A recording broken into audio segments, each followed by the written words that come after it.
In this tutorial, I'm going to show you how to install and use a Blindstitch Foot.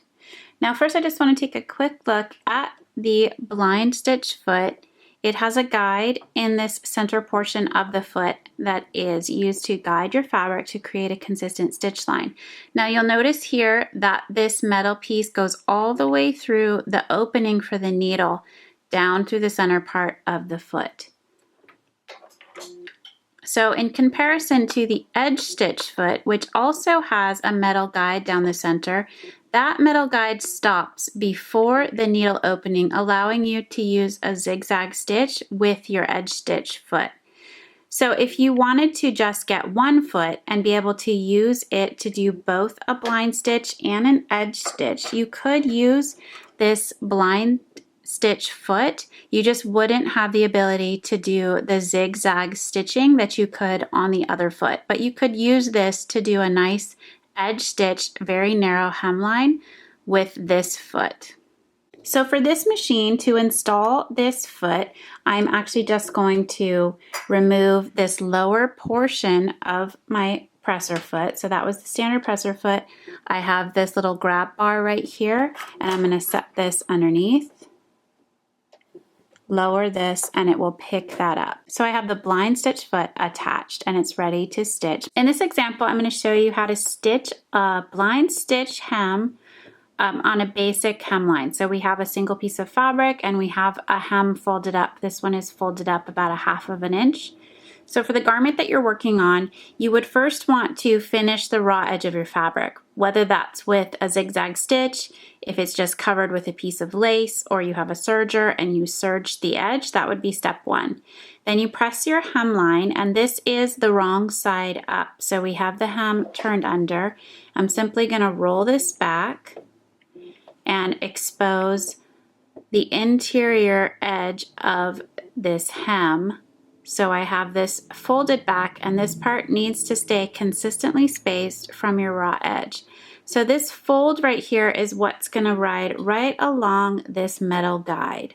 So this part's going to come down, and the stitch is going to clip in. It's going to bite through the fabric on the fold, and then you will have a hem like this where there's little threads that come and pop through the fabric. So this one is one example, and I'll show you how to change the width of the thread that's showing. So if this is too much thread, we would go back in and we would adjust the stitch width to be a little bit smaller. But you want to be careful, because if you make it too small, it might not actually grab through the fabric, and then you will have a hem that's not caught all the way. So you just have to work with the fabric that you have and your machine and determine what width of stitch works best for your blind hem stitch. Now once I have the foot installed, I have selected my blind hem stitch selection. On my machine it's number 7. It kind of looks like a zigzag stitch. So you want to make sure that you have that selected, because it will do the proper stitch for this technique. So we're going to run this through.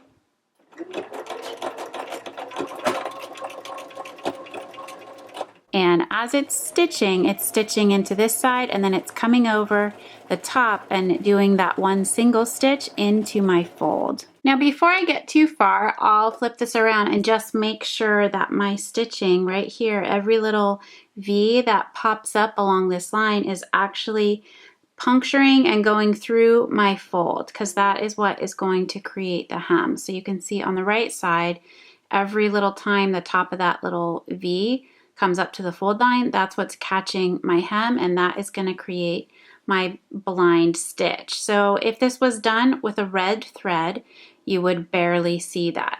And that's how this lays out in this example on this blue fabric. So you can see here we have a few little pricks along the hemline, but it's much cleaner finish on a fabric like a dupioni. That looks nicer than a standard stitched hem that looks more top stitched. Now I'm just going to adjust my stitch width to be a little bit wider, and you'll see the difference on the right side of the fabric when we have a wider stitch length.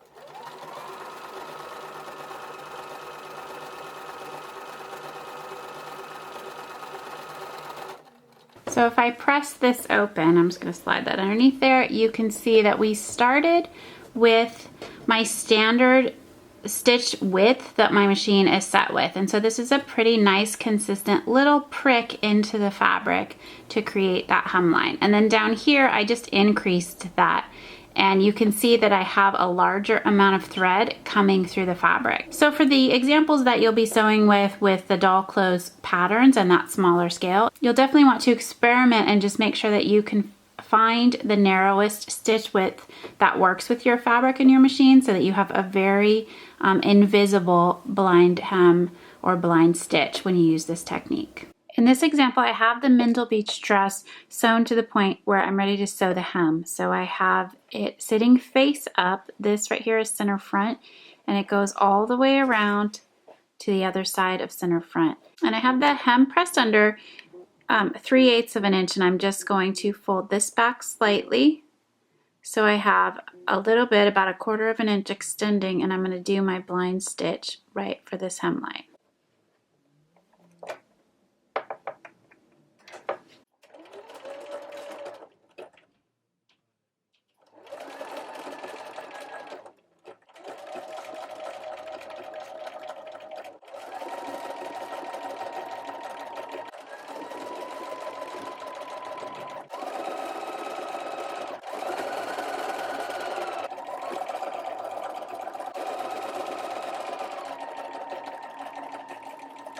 And there's that stitched hemline from the back side. So when I fold that over, you can see my zigzagged edge and my blind stitched hem. That's the bigger zigzag or triangle stitch that you can see happening right on top of that. And then on the right side of the fabric, you can see every inch or so I have a little prick into the fabric to hold that hem, but I don't have a solid top stitched hemline. So it's just a little bit more delicate of a hem, and it allows the fabric to hang and move a little bit more freely.